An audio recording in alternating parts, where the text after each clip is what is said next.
ನನ್ನ ಪತ್ರಿಕೋದ್ಯಮಿಗಳಿಗೆ ನಮಸ್ಕಾರಗಳನ್ನು ಹೇಳಿ, ಅದೇ ರೀತಿ ನಮ್ಮ ಪಕ್ಷದ ಎಲ್ಲ ಮುಖಂಡರಿಗೂ ನನ್ನ ನಮಸ್ಕಾರಗಳು. ಏನು ಕಳೆದ ತಿಂಗಳು 25/5/2025 ನಡೆದಂಥ ಬೊಮ್ಮಲ್ ಚುನಾವಣೆಯಲ್ಲಿ ಆ ಚುನಾವಣೆಯಲ್ಲಿ ಗೆದ್ದಂಥ ಅಭ್ಯರ್ಥಿ ಕೆಲವು ಅವಹೇಳನಕಾರಿಯಾದಂಥ ಪದಗಳನ್ನು ಬಳಸಿ ನಾವು ಎಲ್ಲಿಂದ ಹೇಗೆ ಬಂದೋ ಏನಾಯಿತು ಅದೆಲ್ಲವನ್ನು ಮರೆತು ಕೆಲವು ಅವಾಚ್ಯ ಶಬ್ದಗಳಿಂದ ಇವತ್ತು ಮಾತಾಡೋದ್ರಿಂದ ಇವತ್ತು ಈ ಪತ್ರಿಕಾಗೋಷ್ಠಿನ ನಾವು ಕರೆದಿದ್ದೀವಿ. ಇವತ್ತು ಮೊದಲನೇದಾಗಿ ನಾನು ಹೇಳಬೇಕು ಅಂದರೆ 2013 ಚುನಾವಣೆ ಇರ್ಬೋದು. ಆ ಚುನಾವಣೆಯಲ್ಲಿ ಅವತ್ತು ಇವ್ರು ಯಾರೂ ಇರಲಿಲ್ಲ ನಮ್ಮ ಪಕ್ಷದಲ್ಲಿ. ಅವತ್ತು ಇವರು BJPನಲ್ಲೇ ಇದ್ದಿದ್ದು. 13 ಚುನಾವಣೆ ಆದ ನಂತರ ಈ ಕಾಂಗ್ರೆಸ್ ಪಕ್ಷಕ್ಕೆ ಬರಲಿಕ್ಕೆ ನಮ್ಮ ಪೊಲ್ಯೂಷನ್ ಬೋರ್ಡ್ ಮಾಜಿ ಅಧ್ಯಕ್ಷರಾದ ಲಕ್ಷ್ಮಣರವರು ಕಾರಣಕರ್ತರು. ಅವರು ನಮ್ಮ ಹತ್ರ ಬಂದು ಭೇಟಿಯಾಗಿ ಮತ್ತು ನಮ್ಮ ಈಗಿನ ಉಪಮುಖ್ಯಮಂತ್ರಿಗಳಾದಂಥ DK ಶಿವಕುಮಾರ್ ಹತ್ರ ಭೇಟಿಯಾಗಿ ಇವರು ನಿಮ್ಮ ಪಕ್ಷಕ್ಕೆ ಬರ್ತಾರಂತೆ ಕರ್ಕೊಳ್ಳಿ ಅಂತಂತ ಹೇಳಿದಾಗ DK ಶಿವಕುಮಾರ್ ಅವರು ಮತ್ತು ನಮ್ಮ MS ರವಿ ಅವರು ನನಗೂ ಕರೆದು, ನೋಡಪ್ಪ ಲಕ್ಷ್ಮಣ್ ಅವರು ಹಿಂಗೆ ಪೊಲ್ಯೂಷನ್ ಬೋರ್ಡು ಅಧ್ಯಕ್ಷರು ಹಿಂಗೆ ಹೇಳ್ತಾ ಇದ್ದಾರೆ, ಆಗ್ಬೋದು ನಿಮ್ಮ ತೀರ್ಮಾನ ತೊಗೊಂಡ್ರೆ ನಮ್ಮದೇನು ಅಭ್ಯಂತರ ಇರುತ್ತಂತ ಹೇಳಿ ಆ ತೀರ್ಮಾನವನ್ನು ತೊಗೊಂಡು ಅವತ್ತು ಸುಮಾರು 17-18 ಸುಮಾರಲ್ಲಿ ಅವ್ರ ಮನೆಗೆ ಒಂದಿನ ಬಂದು ನಮ್ಮ DK ಶಿವಕುಮಾರ್ ಅವರು, ನಮ್ಮ MS ರವಿ ಅವರು, ಲಕ್ಷ್ಮಣವರು ನಾವೆಲ್ಲ ಅವತ್ತು ಬಂದು ನಮ್ಮ ಪಕ್ಷವನ್ನು ಸೇರ್ಪಡೆಯಾದರು. ಈ ಉಂಡು ಮನೆಗೆ ಜನತೆ ಎಣಿಸೋ ರೀತಿಯಲ್ಲಿ ನಮ್ಮ ಪಕ್ಷಕ್ಕೆ ಬಂದ ನಂತರ ನಾವು ಜಿಲ್ಲಾ ಪಂಚಾಯತಿಯ ಟಿಕೆಟನ್ನು ಅವರ ಶ್ರೀಮತಿಯವರಿಗೆ, ಏನು ಬೊಮ್ಮಲಿನ 2ನೇ ಬಾರಿ ಆದಂಥ ನಿರ್ದೇಶಕರಾದ ಆನಂದ್ ಅವರ ಕುಟುಂಬದಲ್ಲಿ ಅವರ ಶ್ರೀಮತಿಯವರಿಗೆ ತಾಲೂಕಿನ ನಾವೆಲ್ಲ ಮುಖಂಡರು ತೀರ್ಮಾನ ಮಾಡಿ ಜಿಲ್ಲಾ ಪಂಚಾಯತಿ ಸೀಟನ್ನು ಕೊಟ್ಟು ಎಲ್ಲ ರೀತಿಯ ತನು ಮನ ಧನ ರೀತಿಯಲ್ಲಿ ನಾವು ಸಹಾಯ ಮಾಡಿ ಅವ್ರಿಗೋಸ್ಕರ ನಾವು ನಮ್ಮ ಪಕ್ಷದ ಪರವಾಗಿ ಗೆಲ್ಲಿಸ್ಕೊಂಡ್ವಿ. ತದನಂತರ ತಾಲೂಕಿನಲ್ಲಿ ಬಂದಂಥ ಬೊಮ್ಮಲ್ ಚುನಾವಣೆ, ಆ ಬೊಮ್ಮಲ್ ಚುನಾವಣೆಯಲ್ಲಿ ನನಗೆ ಗೊತ್ತಿಲ್ಲದಂಗೆ ನನ್ನ ಸಹೋದರ ರಾಮಣ್ಣ ನಮ್ಮ ಊರಲ್ಲಿ ಹಾಲು ಆಗ್ತಾಯಿದೆ, ನನ್ನ ಗಮನಕ್ಕೂ ಬಂದಿರಲಿಲ್ಲ. ಅವರು ಮತ್ತು ಅವರ ಹಿತೈಷಿಗಳು ಹೇಳಿ ಮಾಡಿಸಿ ಅದು ಆ ಬಂದಂಥ ಸಂದರ್ಭದಲ್ಲಿ ಅವರು ನಿಲ್ಲಿಸ್ಬೇಕು ಅಂತೇಳಿ ತೀರ್ಮಾನ ತೊಗೊಂಡಿದ್ವಿ. ಅವತ್ತು ನನ್ನ ಸರ್ಕಾರವೂ ಇತ್ತು, ನಾನು MLA ಆಗಿದ್ದೆ, ಸದೃಢವಾಗೂ ಸಹ ನಾವಿದ್ದೋ. ಇದ ನಂತರ ಅದನ್ನು ನಮ್ಮಲ್ಲಿ ಬಂದಾಗ ಮೊದಲು ಈ ವಿಷಯ ಪ್ರಸ್ತಾಪ ಮಾಡಿದಾಗ ನಮಗೆ ಕೊಡಿ ಅಂದಾಗ ಆಯಿತು ನಮ್ಮನ್ನೆಲ್ಲ ಲೀಡರ್ಗಳ ಹತ್ರ ಮಾತಾಡ್ತೀನಿ ಅಂತ ಹೇಳಿದಾಗ, ಇಲ್ಲ ಏನೋ ನಮ್ಮ ತಮ್ಮ ಸಹೋದರ ತೀರ್ಮಾನ ತೊಗೊಂಡ್ಬಿಟ್ಟಿದ್ದಾರೆ, ಅದನ್ನು ಮಾಡಬೇಕು ಅಂತ ಹೇಳಿ ನಾವು ಚಿಂತನೆಯನ್ನು ಮಾಡ್ತಾಯಿದ್ದೀನಿ ಅಂತ ಹೇಳಿದೆ. ನಾನು ಹೇಳಿದ ನಮ್ಮ ಹಿರಿಯರಾದಂಥ ರಂಗರಾಜು ಅವರು ಅವತ್ತು ನಮ್ಮ ಪಕ್ಷದಲ್ಲೇ ಹಿರಿಯ ಮುಖಂಡರಾಗಿದ್ದರು. ಅವರು ಸಹ ಬಂದು ನಮ್ಮಲ್ಲಿ ಅದನ್ನು ಮನವಿ ಮಾಡಿಕೊಂಡ್ರು, ಬೇಡ ಒಂದೇ ಕುಟುಂಬಕ್ಕೆ ನೀವು ಶಾಸಕರಿದ್ದೀರಿ, ಅದು ಎಲ್ಲ ಒಂದು ಕಡೆ ತಪ್ಪಾಗ್ತದೆ, ನೀವು ಇದನ್ನು ಇವ್ರಿಗೆ ಅವಕಾಶ ಮಾಡಿಕೊಡಿ ಅಂತೇಳಿ ಅವರು ನನ್ನಲ್ಲಿ ಮನವಿ ಮಾಡಿಕೊಂಡ್ರು. ನಾನು ಯೋಚನೆ ಮಾಡ್ತೀನಿ, ಸಮಯ ಕೊಡಿ ಅಂತ ಹೇಳಿದೆ. ಅದಾದ ನಂತರ ಚುಂಚೇಗೌಡರು 10 ಬೆಳಗ್ಗೆ ಮನೆಗೆ ಬಂದರು. ಚುಂಚೇಗೌಡರು ಮನೆಗೆ ಬಂದು ಏನೋ ನೀವು ಈ ತೀರ್ಮಾನ ತೊಗೊಂಡಿದ್ರಂತೆ, ಇದು ಸರಿ ಇಲ್ಲ, ನೀವು ಬೇಡಿ, ನೀವು ಅದನ್ನು ಬದಲಾವಣೆ ಮಾಡ್ಕೊಳ್ಳಿ ಅಂತ ಹೇಳಿದಾಗ ನಾವೆಲ್ಲ ಲೀಡ್ರುಗಳು ಕೂತು ಮಾತಾಡಿಕೊಂಡು ಅದನ್ನು ಬದಲಾವಣೆ ಮಾಡಿ ಅದನ್ನು ಮಾಡಿದ್ವಿ. ಅವರು ಹಾಲಾಕಿರಲಿಲ್ಲ 180 ದಿನ. ಆದರೂ ಸಹ ಸರ್ಕಾರದ ನಾಮಿನಿಯನ್ನು ಮಾಡಿಸಿ ಅವತ್ತು ನಾಮಿನಿ ಮಾಡಿಸಿ ಆ ಬೊಮ್ಮಲ್ ಚುನಾವಣೆಗೆ ಅಭ್ಯರ್ಥಿನಾಗಿ ಮಾಡಿ ನಿಲ್ಲಿಸಿ, ಅದಕ್ಕೂ ಸಹ ನಾವು ತನು ಮನ ಧನ ಎಲ್ಲ ನಮ್ಮ ಮುಖಂಡರು ನನ್ನಾದಿಯಾಗಿ, ನಮ್ಮ ಉಪಮುಖ್ಯಮಂತ್ರಿಗಳಾದಿಯಾಗಿ, ಕೃಷ್ಣವರಾದಿಯಾಗಿ ತನು ಮನ ಧನ ಮಾಡಿದ್ದಾರೆ, ಅವರು ಮಾಡಿದ್ದಾರೆ. ಎಲ್ಲನೂ ಮಾಡಿದ ನಂತರ ತದನಂತರ ನಮ್ಮದೇ ಬಾಡಿ ಬಂತಲ್ಲಿ ಬೊಮ್ಮಲಲ್ಲಿ. ತದನಂತರ KMFಗೆ ಒಂದು ನಿರ್ದೇಶಕರನ್ನ ಕೊಡಬೇಕು ಅಂತ ಬಂದಾಗ ಒಂದು ವಿಧಾನಸೌಧದ ಸೆಷನ್ ನಡೀತಾ ಇತ್ತು. ಅವತ್ತು ನಮ್ಮ ರಂಗರಾಜು ಮತ್ತು ಆನಂದು ಚುಂಚೇಗೌಡರು ಎಲ್ಲ ವಿಧಾನಸೌಧಕ್ಕೆ ಬಂದು, ಇದೊಂದು ಅವಕಾಶ ಇದೆ ತಾಲೂಕಿಗೆ, ನಿಮಗೆ ಕೈ ಜೋಡಿಸ್ತಾರೆ, ಮುಂದಿನ ದಿನಗಳಲ್ಲಿ ಎಲ್ಲ ರೀತಿ ನಿಮಗೆ ಕೈ ಬಲ ಆಗ್ತದೆ ಅಂತ ಹೇಳಿ ಅದನ್ನು ಸಹ ಮಾಡಿದೆವು ನಾವು. ಹೇಳಿ ಅವರು ನಮ್ಮ ಈಗಿನ ಪಕ್ಷದ ಅಧ್ಯಕ್ಷರಿಗೆ ಮತ್ತು ಉಪಮುಖ್ಯಮಂತ್ರಿಯಾದ DK ಶಿವಕುಮಾರ್ ಅವರಿಗೆ ಮತ್ತು MP ಸುರೇಶ್ ಅವರಿಗೆ, ನಮ್ಮ ವಿಧಾನ ಪರಿಷತ್ ಸದಸ್ಯರಾದ ರವಿಯಣ್ಣರಿಗೆ ಹೇಳಿ ಅದು ಒಂದೇ ದಿನದಲ್ಲಿ ಮಾಡಿದಾಗ, ಇಲ್ಲ ಇದು CM ಅವರು ಮಾಡಬೇಕಾಗ್ತದೆ ಅಂತಂತ ಹೇಳಿದಾಗ ಒಂದು ಸಮಯ ತಗೊಂಡು ಶಕ್ತಿ ಭವನದಲ್ಲಿ ಮುಖ್ಯಮಂತ್ರಿಗಳು ಸಭೆ ಮಾಡ್ತಾಯಿದ್ರು. ಅದೇ ರೀತಿ ಉಪಮುಖ್ಯಮಂತ್ರಿಗಳು ರವಿಯಣ್ಣ, ನಮ್ಮ ಸುರೇಶ್ ಅಣ್ಣ ಮತ್ತು ಈ ಜಿಲ್ಲೆಯ ಎಲ್ಲ ಮುಖಂಡರುಗಳು ಆ ಶಕ್ತಿ ಭವನದಲ್ಲಿ ಸಭೆ ಸೇರಿ ಇಲ್ಲ ವೆಂಕಣ್ಣಪ್ಪನವ್ರು ಇದು ಕೇಳ್ತಾ ಇದ್ದಾರೆ ಅಂತೇಳಿ ಪ್ರಸ್ತಾಪ ಮಾಡಿದ್ರು. ಡಿ ಕೆ ಶಿವಕುಮಾರ್ ಸಾಹೇಬರು ಮಾಡಿದ ಸಿದ್ದರಾಮಯ್ಯ ಸಾಹೇಬರು ಆಯ್ತು ಕೊಡಿ ಅಂತಂತೇಳಿ ಅದನ್ನು ಸಹ ಮಾಡಿದ್ವಿ ನಾವು. ಅದು ಮಾಡಿದ ನಂತರ ಅಪ್ಪಯ್ಯಣ್ಣವ್ರಿಗೂ ಇವ್ರಿಗೂ 180 ದಿನ ಹಾಲಾಕಿಲ್ಲ ಅಂತ ಹೋರಾಟ ಕೋರ್ಟಲ್ಲಿ ನಡೀತಾ ಇತ್ತು. 1.25 ವರ್ಷ 2 ವರ್ಷ ಆದಮೇಲೆ ಡೈರಿನಲ್ಲಿ ಕೋಪ್ ಮಾಡ್ಕೋಬೋದಾಗಿತ್ತು.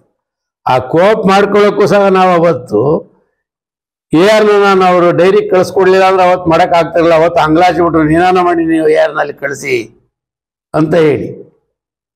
ನಾವು ನಮ್ಮ ಪಕ್ಷದಲ್ಲಿ ಯಾವುದೇ ಒಬ್ಬ ಕಾರ್ಯಕರ್ತ ಮುಖಂಡರಿದ್ದಾಗ ಅವರ ನೋವು ನಲಿವುಗಳನ್ನು ಅರ್ಥ ಮಾಡ್ಕೊಂಡು ಮಾಡಿಕೊಡ್ತಕ್ಕಂಥ ಜವಾಬ್ದಾರಿನ ಆಶೀರ್ವಾದ ತಾಲೂಕಿನ ಜನತೆ ಮಾಡೋ. ಅದೇ ರೀತಿ ನಾನು 10 ವರ್ಷಗಳ ಕಾಲ ಮಾಡಿದ್ದೀನಿ, ಈಗಲೂ ಮಾಡ್ತಾ ಇದ್ದೀನಿ. ಅವತ್ತು ಅದು ಉಳಿಸ್ಕೊಟ್ಟೆ. ತದನಂತರ ಅವರು ನಮ್ಮ ಪಕ್ಷದಲ್ಲೇ ಇದ್ದು BJP ಅವರೆಲ್ಲ ಹೋಗಿ ಅಲ್ಲಿ ದೂರು ದುಮ್ಮಾನಗಳನ್ನು ಕೊಟ್ಟರು. ಸೋಮಶೇಖರ್ ಅವರು ಕೋಆಪರೇಟಿವ್ ಮಿನಿಸ್ಟ್ರು. ಇಲ್ಲ ಈಗ ನೀವೇನ ಮಾಡಿ ಸೋಮಶೇಖರ್ಗೆ ಹೇಳಿ ಇದನ್ನು ಉಳಿಸ್ಬೇಕು ಅಂತಂತ ಹೇಳಿ ಬಂದರು. ಗಂಗರಾಜು, ಚುಂಚೇಗೌಡರು, ನಮ್ಮ ಬೊಮ್ಮಲ್ ಆನಂದು ಬಂದರು. ಬಂದ ನಂತರ ಸೋಮಶೇಖರ್ ಒಂದಿನ ನಾನು ವಿಕಾಸ್ ಸೌಧದಲ್ಲಿ ಜೊತೆಲಿ ಕರ್ಕೊಂಡು ರೂಮ್ಗೆ ಹೋದೆ. ರೂಮ್ಗೆ ಹೋದಾಗ ಸೋಮಶೇಖರನು ವೆಂಕಟರಮಣಯ್ಯ ನೀನು ಬರೋಗಿದ್ರೆ ಅವನ್ನೇನು ಒಳಗೆ ಕರ್ಕೊಂಬಂದಿಯ, ನೀನು ಮೊದಲು ಆಚೆ ಕೊಡ್ಸು, ನನ್ನ ಸೀಟ್ನಿಂದ ಇಳಿಸಿಬಿಡ್ತಾರೆ ಇಲ್ಲಿ ಹೈಕಮಾಂಡ್ಗೆ ಏನೋ ಗೊತ್ತಾದರೆ ಅಂತಂದ್ರು. ಆಯ್ತಪ್ಪ ನೀನು ಹೋಗು ಅಂತ ಹೇಳಿ ಅಲ್ಲೂ ಸಹ ಒಂದರ ಭಿಕ್ಷೆ ಕೊಟ್ಟಂಗೆ ಅಲ್ಲೂ ಕೊಡಿಸ್ದೆ. ಎಷ್ಟು ಭಿಕ್ಷೆ ಕೊಟ್ಟಿದ್ದೀವಿ, ಈ ಭಿಕ್ಷೆನೆಲ್ಲ ಮರೆತು ನಮ್ಮ ತಂದೆಯವರು, ಆ ಮುನೇಗೌಡರು ತಂದೆಯವರು ಸ್ವರ್ಗದಲ್ಲಿದ್ದಾರೆ.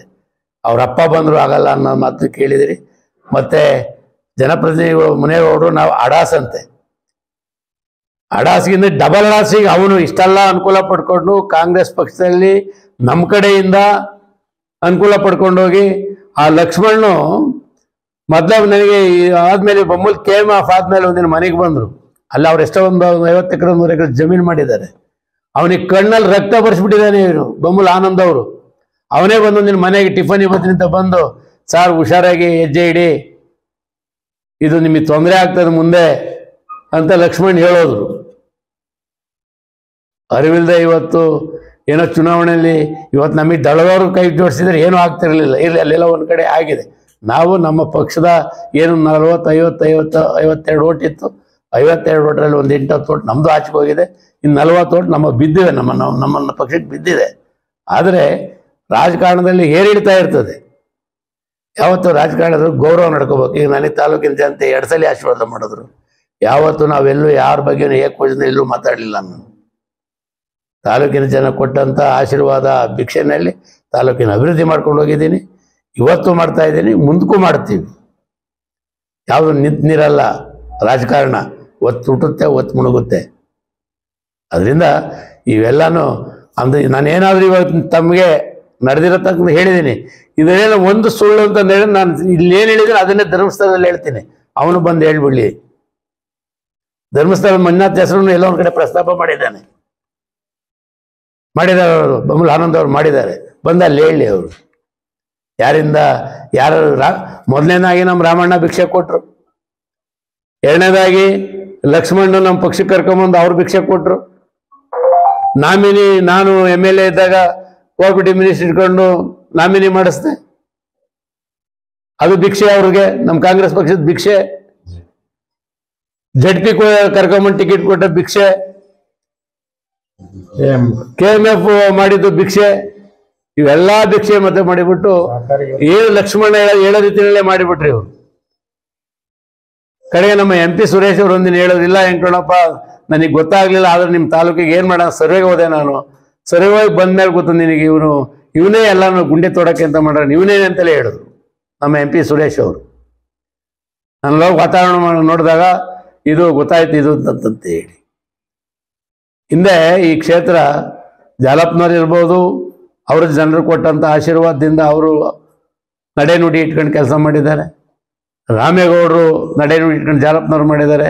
ಜಾಲಪ್ಪನವ್ರು ನಡೆನುಡಿ ಇಟ್ಕೊಂಡು RJ ವೆಂಕಟಾಚಲಯ್ಯನವರು ನಡೆನುಡಿ ಇಟ್ಕೊಂಡು ಕೆಲಸ ಮಾಡಿದ್ದಾರೆ. ಅದ ತರಂತ ಬಂದಂಥ ನರಸಿಂಹಸ್ವಾಮಿ ಅವರು ಮಾಡಿದ್ದಾರೆ. ಗಂಡಗಾಳಿ ಕೃಷ್ಣಪ್ಪರು ಮಾಡಿದ್ದಾರೆ. ನಾವು ಸಹ 10 ವರ್ಷ ಮಾಡಿದ್ದೀವಿ. ಯಾವತ್ತು ನಾವು ಏಕವಚನದಲ್ಲಿ ನಮ್ಮ ಹಿರಿಯರು ನಮ್ಗೆ ಜನ್ಮ ಕೊಟ್ಟಂತ ತಂದೆಯರನ್ನ ಹೇಳಂತ ಅವ್ರ ಅಪ್ಪ ಬಂದ್ರು ಆಗಲ್ಲ ಅಂತಂತ ಹೇಳಿದ ಅರ್ಥ ಇದೆ. ಇದು ಅಡಾಸುಗಳಂತೆ ನಾವು, ಇದಕ್ಕಿಂತ ಥರ್ಡ್ ಕ್ಲಾಸ್ ಅಡಾಸು ಇವನು. ಈಗ ಅದೇನೆ ಅವರ ಶ್ರೀಮಾನ್ ರಂಗರಾಜ್ ಅವ್ರು ಇಲ್ಲಿದ್ರೆ ಈಗ ನಮ್ಮ ಪ್ರಾಧಿಕಾರಕ್ಕೆ ಅಧ್ಯಕ್ಷರಾಗವ್ರು. ಅವ್ರಿಗೆ ಇಲ್ಲದು ಬಲ್ಲದು ಹೇಳಿ ಸುತ್ತಿ, ನಾವು ಕಾಮನ್ ಆಗಿ ಏನೋ ಒಂದು ಮಾತು ಅಲ್ಲೇನೋ ಒಂದು ವಿಷಯ ನನ್ನ ಮೇಲೆ ಅಪವಾದ ಬಂತು, ಅಪವಾದಕ್ಕೆ ನಾನು ಯಾರಿಗೋ ಬೈದಿರೋರಿಗೆ ನಾನು ಅವ್ರಿಗೆ ತಗೊಂಡು ಅಂತ ಕೆಟ್ಟ ಭಾಷೆ ಉಪಯೋಗಿಸೋದು ನಿಜ. ನಾನು ಇಂಥವ್ರಂತ ಪರ್ಟಿಕ್ಯುಲರ್ ಯಾರ ಹೆಸರು ಹೇಳಲಿಲ್ಲ. ಅವರು ನಿನಗೇ ಬೈದುದು ರಂಗರಾಜಿಗೆ ಹೇಳಿ ಅವ್ರ ತಲೆ ಕೆಡಿಸಿ ಅವ್ರನ್ನ ಮೂಲೆ ಕುಡಿಸಿಬಿಟ್ಟ ತಗೊಂಡೋಗಿ, ಪುಣ್ಯಾತ್ಮ. ಅದರಿಂದ ಇವೆಲ್ಲ ಜಾಸ್ತಿ ದಿನ ನಡೆಯೋದಿಲ್ಲ. ಇವತ್ತು ಎಲ್ಲೋ ಅದ್ರಲ್ಲಿ ಕೆಲಸಗಲ್ಲಾಕ ಅವ್ರನ್ನ ಹೇಳ್ಕೊಂಡು ಏನು ಇಂದ್ರ ಚಂದ್ರ ಅಂತ ಈಗ ಹೊಗಳ್ತಾ ಇದೆಯಲ್ಲ, ಈಗಿರ್ತಕ್ಕಂಥ ಜನಪ್ರತಿನಿಧಿಗೆ ಅವ್ರಿಗೂ ತಿರುಗುಮರಿಗೆ ನಾಳೆ ದಿನ ಇದು, ಅವ್ರಿಗೂ ತಿರುಮರ್ಗೇನೆ.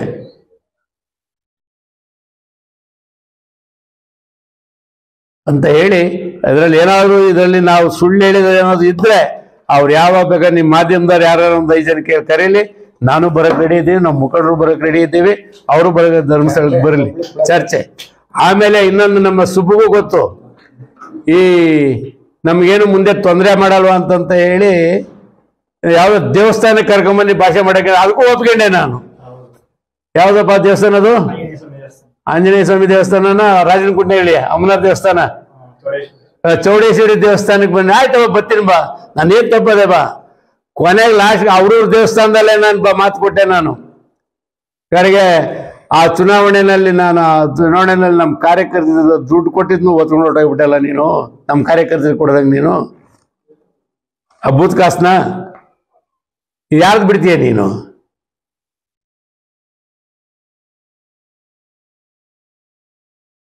ಬಹಳ ನೋವಾಯ್ತು ನಮಗೆ.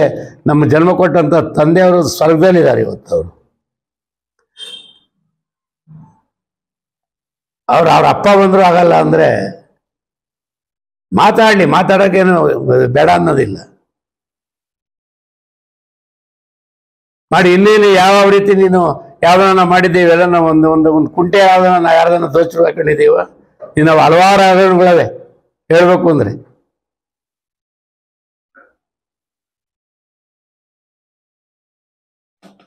ಇಷ್ಟು ಹೇಳಲಿಕ್ಕೆ ಬಯಸ್ತೀನಿ.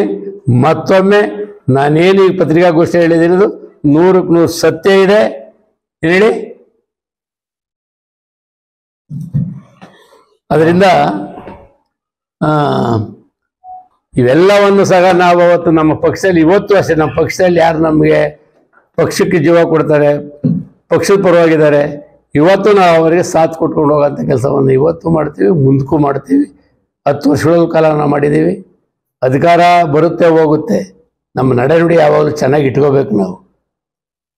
ಲಕ್ಷ್ಮಣ್ ಅವ್ರು ಹೇಳೋದು ಇನ್ನೊಂದು ಮಾತು, ಇವನೇನಾದ್ರೂ ಇವನು ಸುಳ್ಳು ಅಂದ್ರೆ ರೋಮ್ ಸುಳ್ಳು ಅಂತ ಹೇಳಿದ್ರು ನಮ್ಮ ಪೊಲ್ಯೂಷನ್ ಬೋರ್ಡ್ ಮಾಜಿ ಅಧ್ಯಕ್ಷರು. ಬಹಳ ಹುಷಾರಾಗಿರಿ ಅಂತ ಹೇಳಿದ್ರು ನನಗೆ. ಅಲ್ಲ ಕಾಂಪೌಂಡ್ ಕಟ್ಟಬೇಕಾದ್ರೆ, ಆ ಜಮೀನು ಮಾಡಿಕೊಡ್ಬೇಕಾದ್ರೆ ಯಾವ ರೀತಿ ನೀನು ಅವ್ರಿಗೆ ಹಿಂಸೆ ಕೊಟ್ಟು ಯಾವ ರೀತಿ ಮಾಡಿದ್ಯಾ ಅನ್ನೋದು ಅವರು ನೋವು ಕಣ್ಣಲ್ಲಿ ನೀರು ಹಾಕೊಂಡು ಹೇಳಿದ್ರು. ನನ್ನ ಮನೆ ಬಂದು ತಿಂಡಿ ತಿನ್ಕೊಂಡವ್ರು.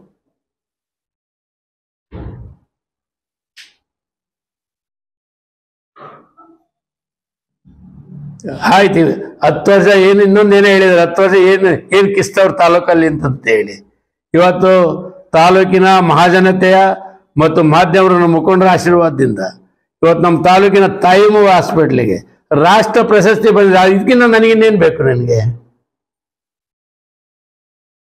ಇವತ್ತು ESI ಹಾಸ್ಪಿಟ್ಲು ಯಾವ ಕಾಲದಲ್ಲಿ ಮಾಡಿದ್ದು? ನಾವು 13ರಲ್ಲಿ ಮೊದಲನೇ ಉದ್ಘಾಟನೆ ಮಾಡಿದ್ದು, ಇವತ್ತು ಶಂಕುಸ್ಥಾಪನೆ ಮಾಡಿದ್ದು. ಇವತ್ತು ಅದನ್ನ ಒಂದು ಉದ್ಘಾಟನೆ ಮಾಡಿ ನಮ್ಮ ಕಾರ್ಮಿಕರಿಗೆ ಅರ್ಪಣೆ ಮಾಡೋಕ್ಕಾಗ್ತಾ ಇಲ್ಲ. ಅಲ್ಲಿ ಜನಪ್ರತಿನಿಧಿಗಳಿಂದ, ಬಿಜೆಪಿ ಸರ್ಕಾರದಿಂದ, ಕೇಂದ್ರದಲ್ಲಿ ಇವತ್ತು ಬಿಜೆಪಿ ಸರ್ಕಾರ ಇದೆ. ನಮ್ಮ ರಾಜ್ಯ ಸರ್ಕಾರದ ಯಾವುದೂ ಇಲ್ಲ. ಅದ್ರಲ್ಲಿ 50 ಭಾಗ ಇದೆ, ನಮ್ಮ 50 ಭಾಗ ಏನಿದೆ ಕೊಟ್ಟಿದ್ದೀವಿ. ಅವ್ರು ಮಾಡ್ಬೇಕು ಅದನ್ನ. ಇವತ್ತೆಲ್ಲ ಒಂದ್ ಕಡೆ ನಿಮಗೂ ನಿಮ್ಮ ಮಾಧ್ಯಮದವರಿಗೆ ಗೊತ್ತಿದ್ದಂಗೆ ನಾವು 2,000 2,500 ಕೋಟಿ ಕೆಲಸ ಮಾಡ್ರಿ, ಎಲ್ಲೋ ನಾವು ಒಂದು ಫ್ಲಕ್ಸ್